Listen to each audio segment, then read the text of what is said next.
ஈடுபட்டு வருகின்றனர். இது தொடர்பான கூடுதல் விவரங்களை நமது செய்தியாளர் லிங்கேஸ்வரனிடம் கேட்கலாம். லிங்கேஸ்வரன், விவசாய சங்கத்தினர் வைக்கக்கூடிய கோரிக்கைகள் என்னென்னவா இருக்கு?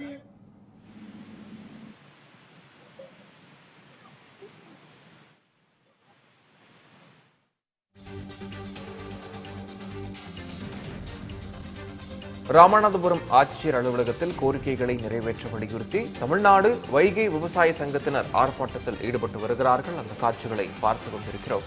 5 அம்ச கோரிக்கைகளை நிறைவேற்ற வலியுறுத்தி ஆர்ப்பாட்டமானது அங்கு தற்போது நடைபெற்றுக் கொண்டு இருக்கிறது.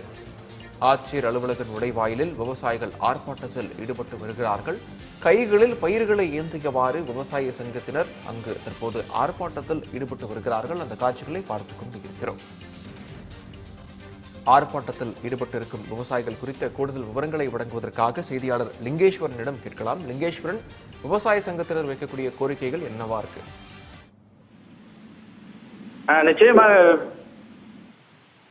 வலியுறுத்தி ராமநாதபுரம் ஆட்சியர் அலுவலகம் முன்பாக வைகை பாசன விவசாய சங்க தலைவர் பாக்கியநாதன் தலைமையில அந்த விவசாயிகள் காலையிலிருந்து தொடர்ந்து 4 மணி நேரமாக போராட்டம் நடத்தி வர்றாங்க. அதாவது ராமநாதபுரம் மாவட்ட வைகை விவசாயிகள் சங்கம் மற்றும் பாதிக்கப்பட்ட விவசாயிகள் ஒன்று திரண்டு ராமநாதபுரம் மாவட்ட ஆட்சியர் அலுவலக நுழைவாயில 100% தேசிய வேளாண் காப்பீட்டு தொகை வழங்கிடவும், தொடர்மழையால் பாதிக்கப்பட்ட மிளகாய் விவசாயத்திற்கு ஏக்கர் ஒன்றுக்கு ரூபாய் 25,000 வழங்கிட வேண்டும், ராமநாதபுரம் மாவட்ட விவசாயிகள் வாங்கியுள்ள விவசாய கடனை தள்ளுபடி செய்திட வலியுறுத்தியும், கடந்த 2023-24 ஆண்டுக்கான முதுகுளத்தூர் பகுதியில் அறுவடைக்கு தயாராக இருந்த நெல் விவசாயம் வெள்ளத்தால் பாதிக்கப்பட்ட நிலையில் காலம் தாழ்த்தாமல் உடனடியாக நிவாரணம் வழங்கிட வேண்டும் என்பன உள்ளிட்ட கோரிக்கைகளை வலியுறுத்தி கண்டன ஆர்ப்பாட்டம் நடத்துறாங்க.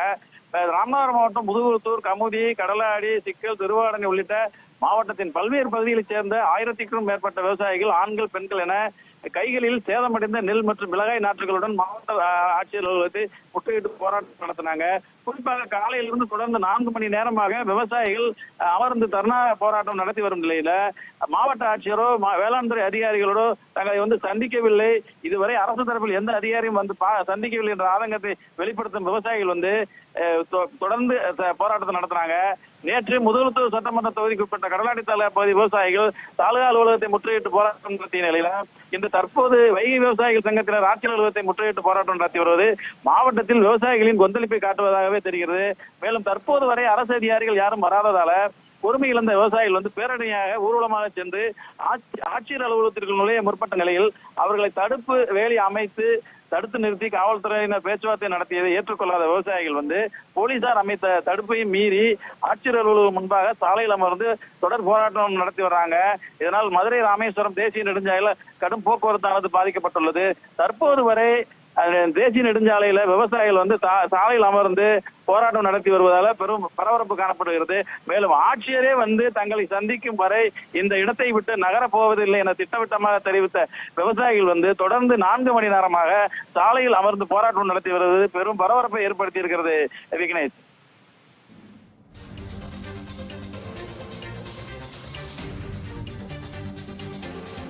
லிங்கேஸ்வரன், விரிவான விவரங்களை வழங்கியமைக்கு மிக்க நன்றி.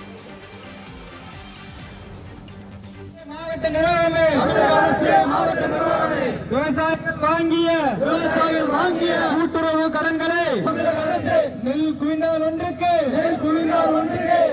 ரூபாய் 3,500 உயர்த்தி வழங்கிடு. நெல் விவசாயத்தை இழந்து தவிக்கும் விவசாயிகளுக்கு தேசிய வேளாண் பயிர் காப்பீட்டு தொகை 100% உடனடியாக வழங்கிட ஆதரவை கேட்டு குறைந்தபட்ச ஆதரவை